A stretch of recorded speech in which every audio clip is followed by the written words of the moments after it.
नमस्कार मित्रांनो, आपले स्वागत आहे आपल्या YouTube चॅनलवर। आज आपण निघालो आहोत आपल्या श्रद्धेच्या ठिकाणी श्री क्षेत्र नेवकणे गावातील जानाई देवीची यात्रा यांच्या वार्षिक यात्रेला। तर चला आजचा पूर्ण प्रवास तुम्हाला दाखवणार आहे सुरुवातीपासून शेवटपर्यंत। तर मित्रांनो, आम्ही सर्व आपापल्या बॅगा भरल्या, लगेच सामान सर्व काही ऍडजस्ट केले। आता आपण करणार आहोत गाडीची पूजा। नेहमीप्रमाणे प्रवासाला निघण्यापूर्वी आपण गाडीची पूजा करतो, हळद कुंकू लावतो आणि नारळ फोडतो आणि जानाई मातेचं स्मरण करतो आणि जानाई देवीच्या नावाने चांगले बोलून आपला प्रवास सुखरूप होऊ दे ही इच्छा व्यक्त करतो। तर मित्रांनो, आता आपण प्रवासाला सुरुवात करणार आहे।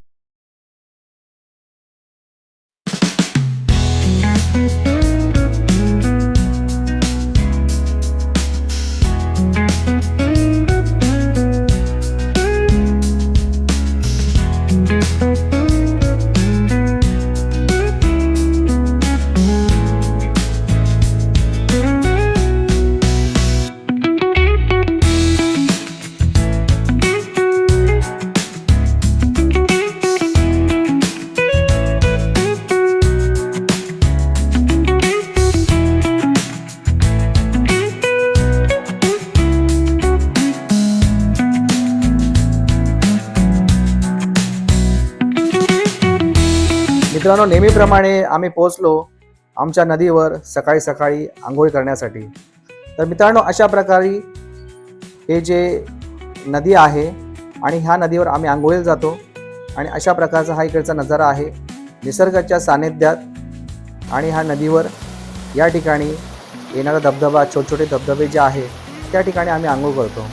तर मित्रांनो, अशा प्रकारची जी मजा आहे ती इथे आम्हाला भेटते आणि नेहमीप्रमाणे आम्ही दरवर्षी या ठिकाणी आंघोळीला येतो।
मित्रांनो, यात्रेच्या पहिल्या दिवशी भाजी भाकरी याचा नैवेद्य असतो।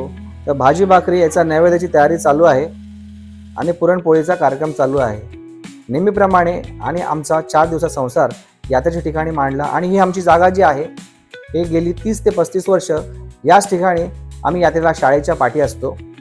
तर मित्रांनो, आता चालू आहे नैवेद्य आणि 12च्या आत नैवेद्य तयार करून मंदिरात द्यायचा असतो। 7 नैवेद्य आम्ही तयार करतो। सर्वजण तयारी करत आहे नैवेद्याची। त्याचबरोबर आमची बहीण रेश्मा ही देवाची मांडणी करून त्याची पूजा करत आहे। इकडे आमचा प्रियांशू आणि त्याचे पप्पा मस्तपैकी पत्ते खेळत आहे, उनो।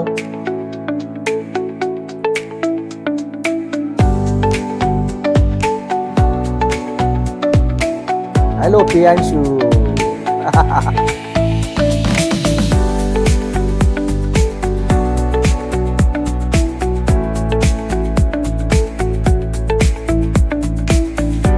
आमच्या बाजूला जी आईस्क्रीमची गाडी आहे तिथे आकाश नावाचा मुलगा दरवर्षीप्रमाणे आमच्या गाडीच्या बाजूला असतो आणि त्याच्यामुळे आम्हाला बरेच मदत होते। आणि बाजूलाच एक आजी जी आहे ते गुलाल आणि नारळ याची विक्री करते।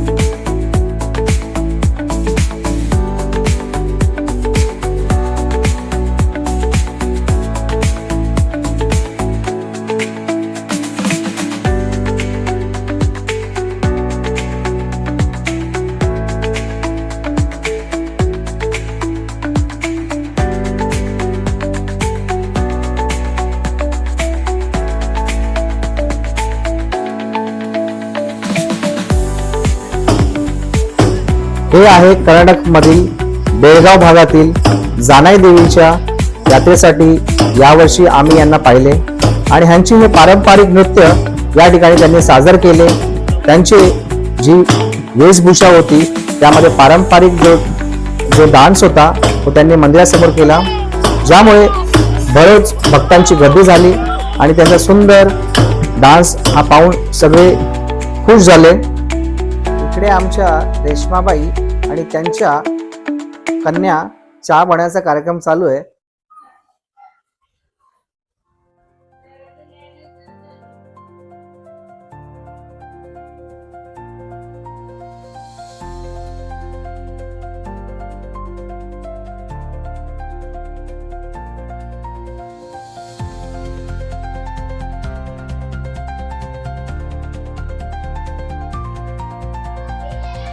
इथे आमचे मोठे भाऊजी विलास घोडेकर मस्तपैकी छानपैकी बाटली डोक्यावर ठेवून नृत्य करतोय आणि त्याच्या सोबत जोडीदार होता आमचा किंग छोट्या. आणि इथे मस्तपैकी आम्ही गप्पा गोष्टी करत होतो. त्याबरोबर प्रियांशू खूपच मस्ती करत होता आणि इकडे मेकअपचा कार्यक्रम चालू होता. नेहमीप्रमाणे इथे मेकअप आणि इकडे काम. आई साहेब आमच्या इथे काम चालू होता, निवेदन सर्व काही काम करत होते. दुसरीकडे आमच्या छोट्या बहिणी मनीषा म्हणजे प्रांजल वायकर त्या सुद्धा भाजी भाकरीचा निवेद्य आणि पुरणपोळीचा, आणि आमच्या मोठ्या बहिणी रेश्मा त्या सुद्धा काम करत. नेहमीप्रमाणे मंदिर खूप छान लाईट आणि सर्व काही डेकोरेशनने सजले होते. भक्तांची सर्व ठिकाणी गर्दी झाली होती आणि आजूबाजूला सर्व गुलाल, नारळ आणि हार याची दुकानं रस्त्यावर चारी बाजूला मांडली होती आणि भक्तांची ये जा आणि त्यांची गर्दी देवदर्शनासाठी सर्व ठिकाणी खचून भरलेली होती. आणि अशा प्रकारे हा मंदिराचा रात्रीचा देखावा.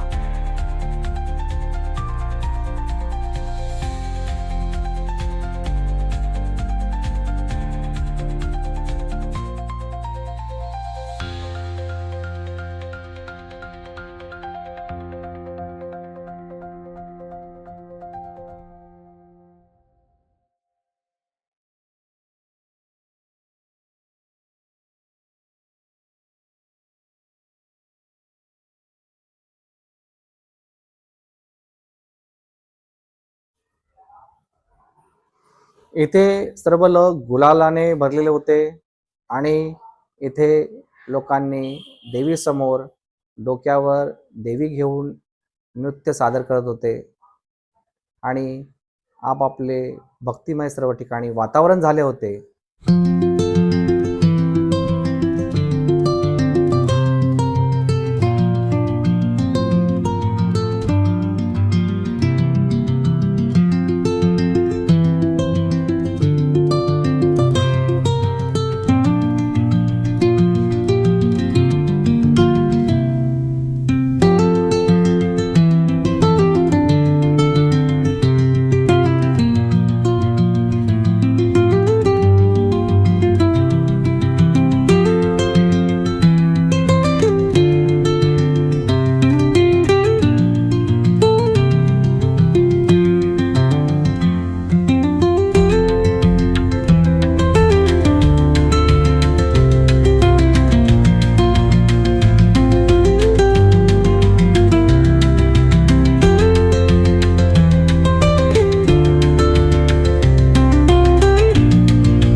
रात्री 12च्या दरम्यान छबिना पालखी शासनकाठी याची मिरवणूक मंदिराच्या भोवताली केली जाते. अशा प्रकारे हा रात्रीचा देखावा आणि शासनकाठी नाचवली जाते.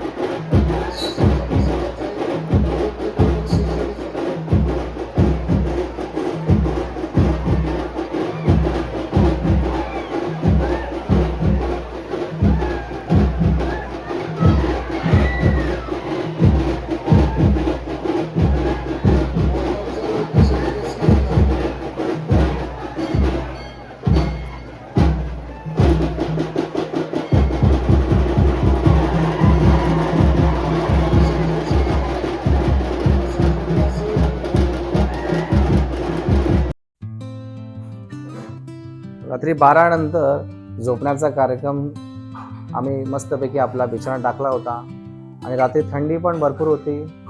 अशा प्रकारे सकाळ झाली आणि आमचा देवीला निरोप देण्याची वेळ आली. देवीच्या मंदिराभोवती आम्ही सर्वांनी आमचा फॅमिली ग्रुप फोटो काढला. त्यानंतर आम्ही गेलो श्री क्षेत्र पालचा खंडोबा या ठिकाणी दर्शन घ्यायला आणि त्या ठिकाणचा हा सोनेरी भक्तिमय असा नजारा. खंडोबाच्या नावानं चांग भले.